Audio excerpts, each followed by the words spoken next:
Today's meme of the day is... I hate my life. I hate it. I hate it. I hate it. I hate it.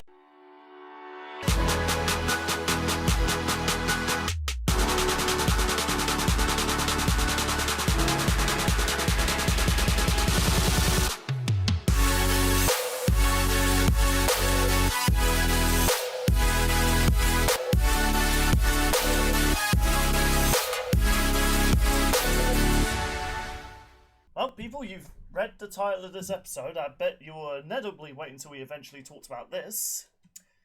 But I guess it's time for us to tip the scales and talk about a topic that I am not fond of. More specifically, how it's used. We are talking about scaling. In not just Death Battle, just versus in general. Yeah, I mean, considering we use it in Bloods debates as well. Yeah, okay, so there is a little bit of like a misinterpretation of how I view it. I did kind of go into it a little bit in when we did the live stream last year. So yeah, I understand the concept of scaling, and to an extent, it does work. A majority of the time, it is a heavy stretch from the versus community. Like, the big question is scaling a flawed system? In my opinion, absolutely. It is a very flawed way of finding out a character's power, depending on how it's used. Yeah. So, let's get the obvious one out of the way. Dragon Ball. Dragon Ball has the most inconsistent scaling, not just from the show itself, but just from the fan base. Because, say it with me, people, power levels are bullshit. Exactly. Like, when Dragon Ball introduced power levels, that was actually kind of an interesting way of finding out how strong a character was, obviously. So, you know, when they introduced those battle scanners, like, they would scan, like, a living creature to see just how strong they would appear, and then compare it to their own power levels. And, of course, it spawned that very famous meme, it's over 9,000, in the English dub, anyway. So, now here's the thing where I would say scaling in this case makes sense. Goku and Vegeta. I completely buy these two should scale to one another for three reasons, like three main reasons. One, they're both Saiyans. They both have, they go by the same genetics, so it should make sense for that. Both have been brutalized in many ways, and given the Zenkai boost that they go through, it does make sense how they both get stronger over time. Two, these guys are frequently going all out against one another to test out their abilities and stuff like that. So it does make sense to scale those two to one another, because there's been evidence of them fighting, as well as the Zenkai boost and stuff. I kind of want to, add on to that a little bit. I think this also just applies to, rivals just in general. Specifically, you got the main hero and you got their rival, and they're just, constantly going at it throughout the story. Yeah, absolutely. So, it makes sense. They can keep up with one another. They fight all the time. That sort of thing. Yeah. Or, not just they evenly matched. Let's look at characters who they might battle differently, like Ash and Gary from, the Pokemon series. Yeah, you could count Red and Blue in the, the games, but Ash and Gary are very interesting when it comes to, the scaling aspect, because theoretically, Gary is definitely got the more powerful Pokemon on his side. However, Ash makes up for it with his, creativity and his unorthodox, Pokemon battling methods. So it allows him to overcome powerful foes like a lot of Gary's Pokemon. So, it's fair to say their skills are very similar because they both train Pokemon, but it's just very different on how they do it. But where I think scaling is very flawed, and I'm going to bring up this episode, Guts versus Dimitri. Now, beforehand, I did kind of understand why they went through the scaling method, because Fire Emblem's one of those games where, unless you go with, the Warriors spin-offs, showing the characters, in real-life time fighting, Fire Emblem is a tactical game. It's like chess, you send your unit to this guy, and based on how skilled they are, what their levels are, they'll either overpower the enemy, or it's a bit more of a 50-50 fight. It also depends on if the character can even hit the freaking target. The amount of times I've missed a 90% sword slash is painful. Look, as M&J TV often says, if it's not 100% accurate, it's 50% accurate. Yeah. So, you know, I guess I could kind of look at it and make sense. Like, okay, yeah, it makes sense to maybe scale Dimitri to, like, other characters, because there's no canon story in Fire Emblem Three Houses. It's pretty much like, you know, which house do you prefer to support? But after playing the game myself, because I just went by what Death Battle said with the scaling doesn't actually work for this case, because one, both Dimitri and Edelgard fight completely differently. Both had to get specific training to be able to battle foes that they would normally be weak against. Two, they go by how Edelgard was able to defeat Rhea, who, you know, Dimitri should scale to her, because, hey, Dimitri was able to defeat Edelgard at some point. I said ladle guard, Jesus Christ. Now I just gotta edit a picture of Edelgard's head over a ladle. Ladle guard. Just instead of a giant... That might be a thing on something like Temu. Instead of a giant hammer as her main weapon, it's just a ladle. But, like, it was revealed that, the reason Edelgard and other characters were able to pierce Rhea's scales is because, hey, the weapons that... you know, big spoilers for the big reveal of Rhea and the god weapons. The weapons were forged from the bones of Rhea's mother. And conveniently, these scales can penetrate other dragon scales. It's like, huh. So, the only reason Rhea was able to lose against Edelgard was because, A, she had a weapon that was literally able to pierce this, and two, she also had Byleth helping her. Like, a majority of the Three Houses stories, the reason the main character or the main lords of those houses win is because of Byleth. Death Battle kind of touched it, showing, like, you know, Byleth guided Dimitri to, you know, see the light, and depending on your favourite ship, they end up at the end. I definitely ship Byleth and Dimitri. Why couldn't my male Byleth bang Dimitri? Why is it only female Byleth? But... yeah, so it's like, okay... I don't know. So, it's like, yeah, so realistically the scaling shouldn't work for that, because it was the circumstances that allowed Edelgard to win against Rhea. She had the weapon that could penetrate her scales, and she had someone helping her who was more powerful than she is. In a similar case, Dimitri was able to defeat, like, Edelgard because thanks to Byleth. So, that's one of the things I think scaling's kind of flawed, because you have to look in the context for a lot of things. There's a lot of context you can look into, like, comic book characters. Like, you know, one of the criticisms we kind of had for one of our lads' debate was Punisher versus Peacemaker, where we didn't allow certain scaling because we weren't sure about the canon, but even with the canon it wouldn't make a difference. But then it's like, oh, but this, like, you know, like, we kind of said, like, oh, because Daredevil could match Spider-Man's spider senses, that might put Punisher on a similar fighting scale. But when you consider the fact Daredevil also holds back a lot when it comes to fighting, like, human characters, because he knows he could, like, kick a lot of their asses because of his senses, I can kind of understand the criticisms as, like, yeah, I suppose, you know, realistically, if Daredevil was fighting at his full max potential, he should kick Punisher's ass, realistically.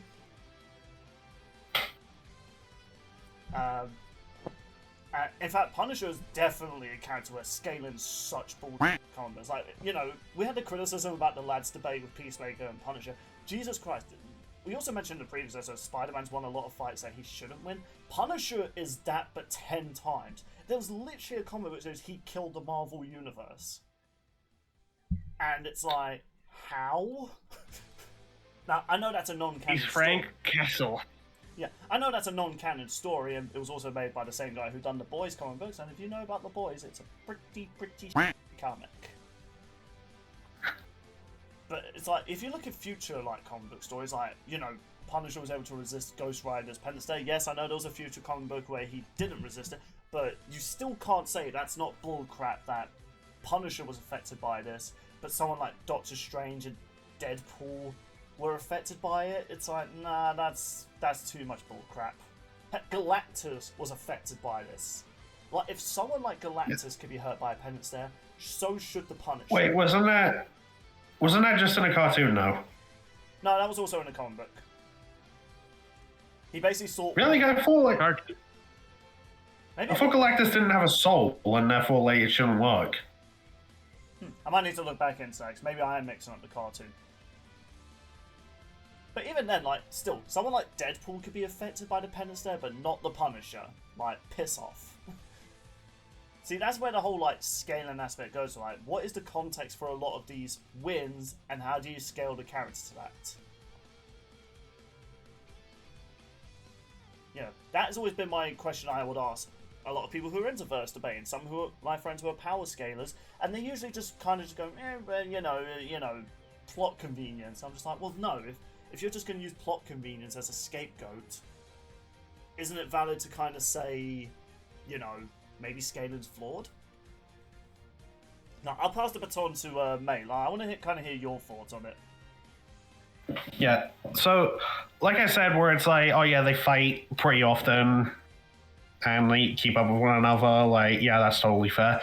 When it comes to, like, say, scaling anime or, like, video game characters, I often find if they're the main character, so, like, the protagonist, they tend to pretty much just get the most level of bullshit. Like, for example, like, Sonic the Hedgehog, we know he's, like, you know, the guy.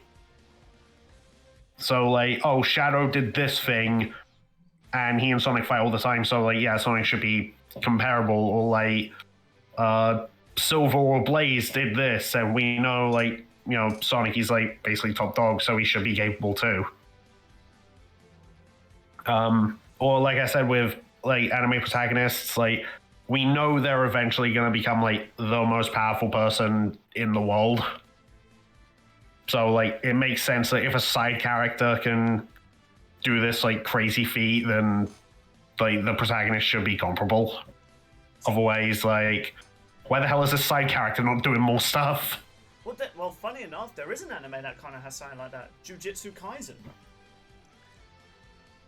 Like, Gojo is far more powerful than even the main character of that series. And as far as I know, I can't actually remember the main character's name again. Damn it, I need to remember it again at some point. Because I feel bad. But, like, Gojo is still one of the most powerful characters within it.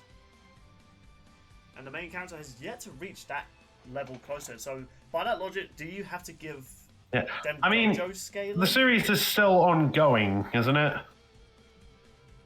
True, so, you know, I could end up eating my words. This might be another lads video that's dated by now.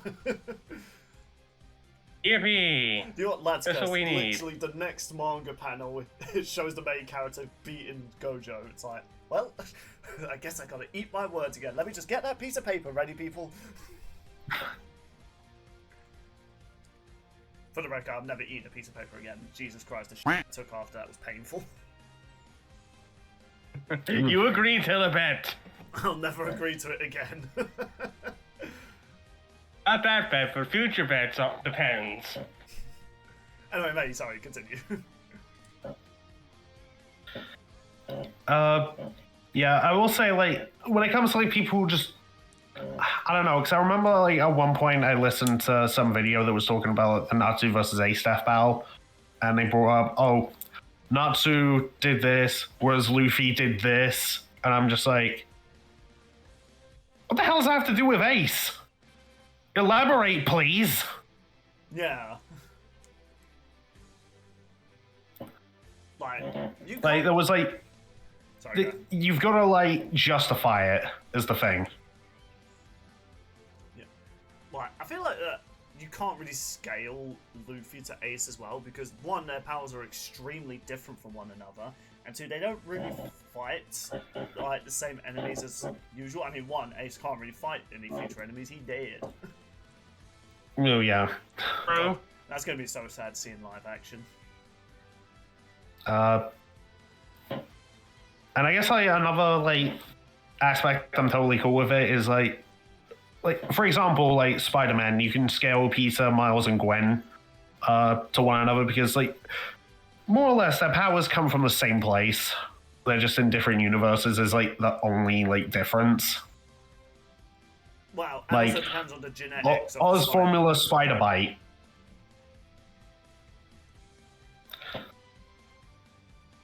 I mean, I guess, but like, still, like, giving them like the benefit of the doubt and stuff.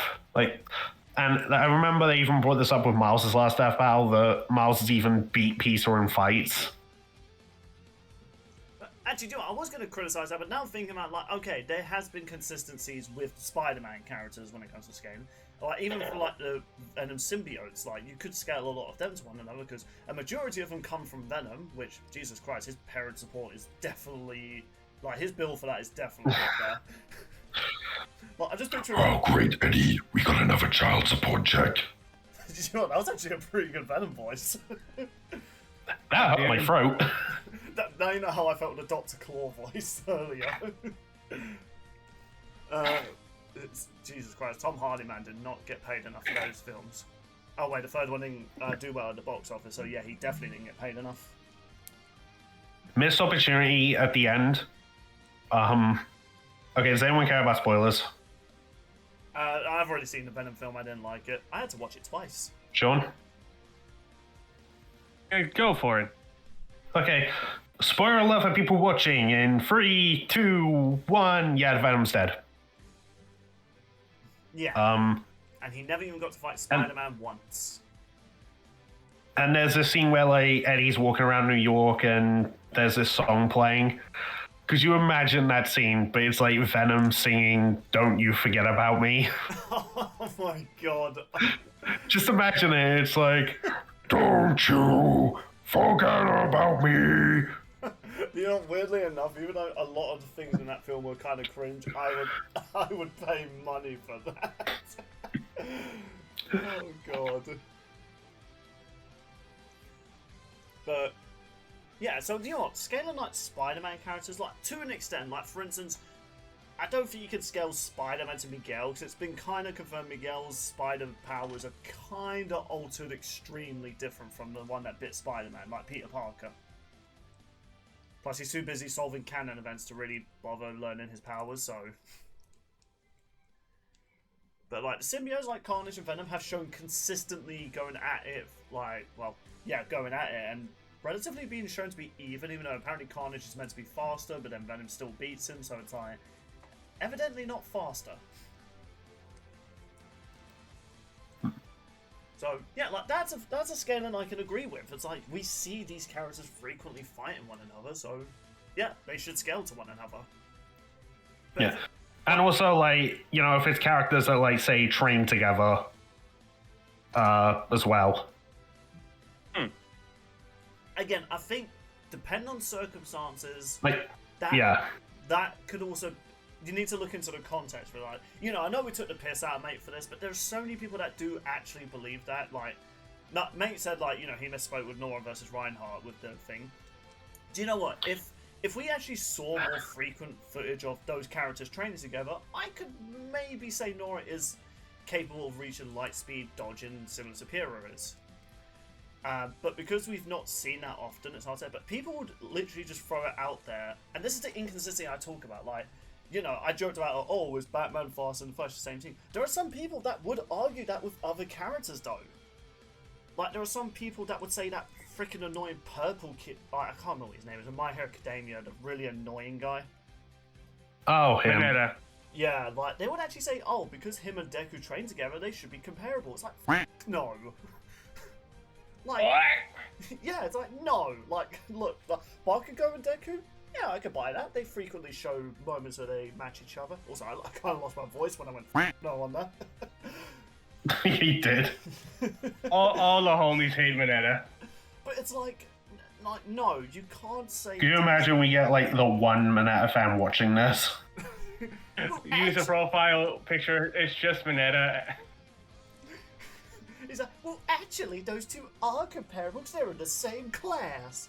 It's like... That doesn't mean anything. Like, you know what? We took the piss out of Mate with the Nora thing. At least Nora and Pyrrha, one, they share the same room. And don't worry, they're just roommates, people.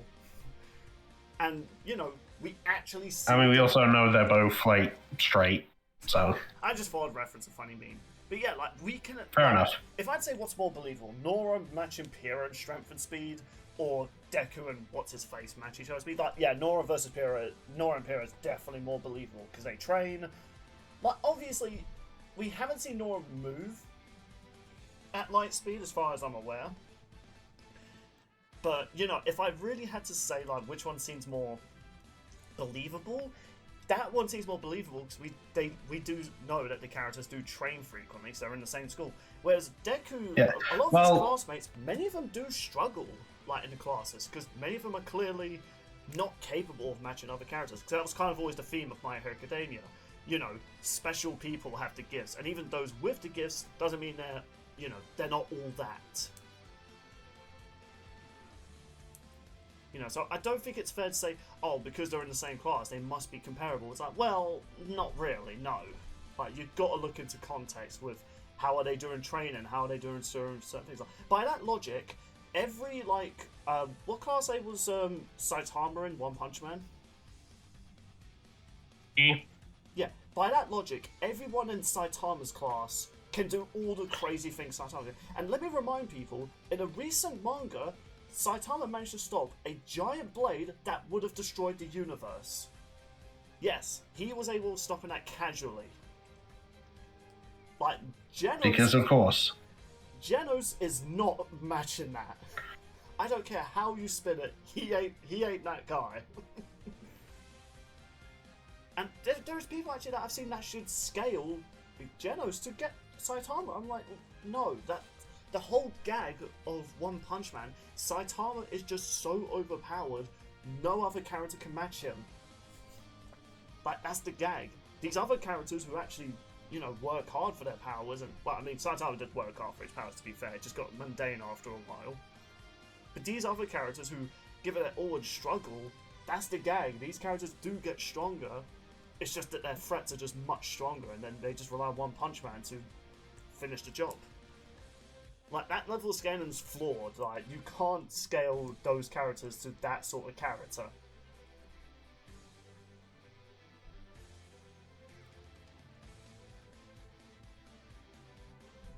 Yeah. Sorry, Also, I guess Saitama, like, goes into what I was saying about anime pro tags. Like, for example, Genos does this thing which, like, obliterates, like, all this stuff. We know Saitama's more than capable of the exact same thing. yeah. But I don't think it's fair to scale Genos to, you know, Saitama, because when you know the context and the theme, no way are these characters matching Saitama. Yeah. That's why I say it's easier to, like, scale, like, the pro tag. Because, like, well, yeah, like, the dude. He's just like me, for real. I tell you what, should we throw the baton to Sean? Because, you know, we've kind of rambled a bit. Sean, like, you've kind of been, like, kind of devil's advocate for scaling, so let's hear your, like, ramble. Yeah, there are times where scaling's necessary at times. Like with Ryu versus Jin. Like, that's the biggest example that scaling was necessary for Ryu, and it makes sense why they scaled into Akuma. It's like it was also logical why Jin was scaled to Kazuya. Because scaling makes the most sense when you talk about characters that they fight against and have similar abilities or powers. Oh yeah, 100%, I agree with that. Especially Or when, sometimes in fighting games you do have to... Go ahead. especially since we know, canonically, these characters have defeated this, you know, like, Jin's defeated Kazuha, Ryu's defeated Akuma. So it's valid to actually Like, you scale. have to... Yeah. Or you have to scale characters that when they fight each other, just how powerful or how fast they are. Like, in Lad's Debate, like, the reason I scaled Kiryu to Majima speed was because Kiryu and Majima have fought multiple times, and every single time, Kiryu's beaten Majima. So I think it's fair to say he's faster than Majima. Yeah, that's valid, because you showed footage of those two matching each other a lot of the time, and, you know, Kiryu beating him. Yeah, there are justifications for scaling in different contexts. It's just that there is a way to do it right. And a lot of times we focus on the ways they do it wrong. Because it's like loose scaling. like it's better to just compare Rhea specific form, like what it could potentially do if you wanted to scale Dimitri to it. Yeah, I think what's also kind of awkward with Rhea and Dimitri, Dimitri canonically doesn't fight Rhea at all. The only time you fight Rhea is in the Edelgard route, or weirdly enough, the Rhea route. Yeah, it feels as though they ran out of final bosses for 3 houses. So like, let's have them fight Rhea. It's like, wait, but wasn't the whole point is that we're on Rhea's side? Shut up. Like, okay, I mean, why not just have it be Edelgard? But okay, I guess she's a mid-boss. So it's hard to scale Dimitri to Rhea because, well, they never fought. And the context for why Edelgard beats her is because, hey, I conveniently have a weapon that can actually penetrate her armor. I'm so happy you said armor. It's also harder to scale someone if they only fought like once. It's easier to scale people if they fight that person multiple times, so that you get a better understanding of who they are. Oh yeah, that is true. Like that's a big problem. That's a big problem with Punisher. Like when he kills the entire Marvel universe, it's like the first time he goes up against some of these guys. Meanwhile, you can scale Punisher to Daredevil because he and Daredevil fight a lot. And there are times where Frank does get the better of Daredevil. Well, again, I think the thing to also remember is the context of that, because, you know, similar to Spider-Man, when Spider-Man and Daredevil go all out, you know, they make characters like the Punisher, you know, they put him in their place. Like, I can't remember which comic book it was, but there was a comic book where Spider-Man just had enough of Punisher, because, big surprise, Spider-Man's not a fan of the killing. And you know what? He did not hold back on Punisher. He webbed him up and just beat the crap out of him. To the point Punisher was surprised. Because he's got the upper hand of Wolverine, even Magneto at one point. Again, seriously, how the hell did Punisher get the upper hand on Magneto? Makes me wonder all the more how the hell Spider-Man Brand New Day is gonna go. I do really hope someone. As much as I do like MCU Punisher, I do think he needs to be humbled at least once. So scaling here, the bit about scaling is that it has to be consistent with what we know, like if they fought multiple times and whatnot, and also how similar are they with their powers and abilities to make the best case for scaling. It's a necessary evil at the end of the day. Yeah. Yeah, I can actually agree with that. Like, I think the main thing we're kind of I guess, are we wrapping up this section so we'll give our final says before we wrap up? Well, yeah, there's another storm coming in my area, I'm afraid. Oh no. Well, one thing I'll say real quick. I can't. I guess one thing I'll add real quick is there are some characters where you kind of have to, like Bardock, for example. Like, yeah, we have what we have of him, but we never knew like his maximum potential. We just knew like, hey, here's his power level, and here's what we can compare him to, like that's reasonable. So yeah, this is what Bardock can do. Like, that makes sense?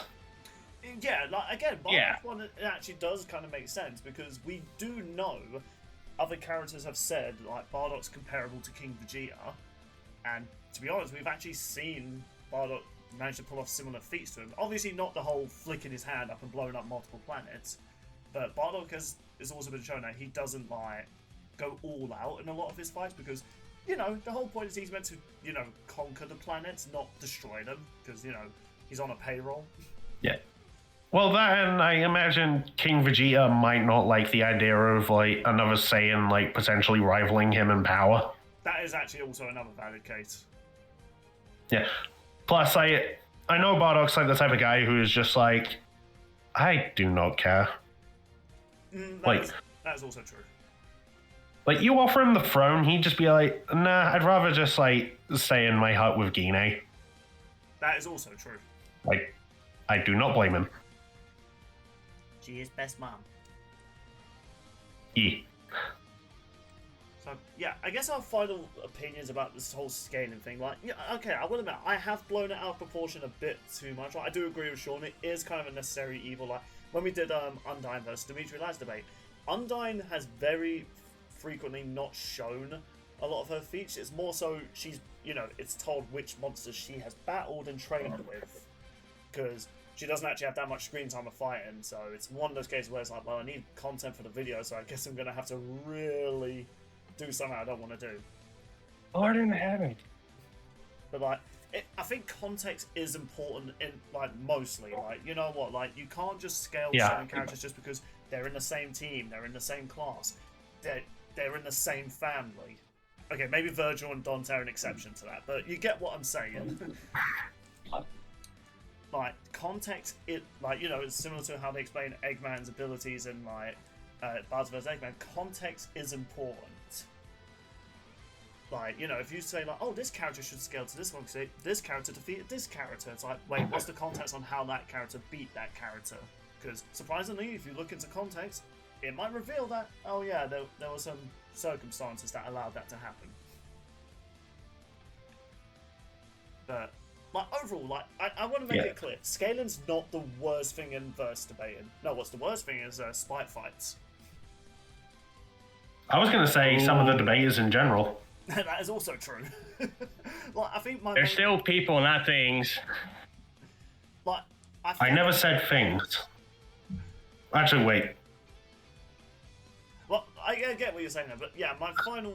Yeah. Like, you know, like, my final say is I do think, like, scaling is a flawed method, but at the same time, because fictional stories are also very flawed, it's reasonable why people go with scaling. Because it's like, a lot of characters, you don't know their max potential, because A, they probably don't show it, and B... Actually, can't think of anything for B. No, I think that's just basically it. Like, we just don't know a lot of the max potentials of certain characters. Or it might also be because they hold back most of the time. Like, again, Spider-Man. Yeah, exactly. Like, he's always holding back his full strength because, well, if he punches a regular crook with his full strength, he will kill them. Yeah. So, yeah, so my final say is, like, scaling's flawed, but I can completely understand why people use it, because fiction is flawed as well, so, you know, you kind of have to mix one flawed thing with another to make sense. I guess, mate, do you have any final says before we let Sean finish up? Before the storm consumes him? Yeah. The storm that is approaching. I was going to make that joke at the end, damn it. Sorry. I'll just say it really depends on, like, how you justify it, and you also have to, like, elaborate. Like, just saying, oh, this character did this, and not elaborating, like, what that has to do with what you're debating. Like, I don't know, it'd be like, say... Well, actually, yeah, I was trying to think of an example that's, like, basically the same thing. Right. Yeah, like, context and justification matters.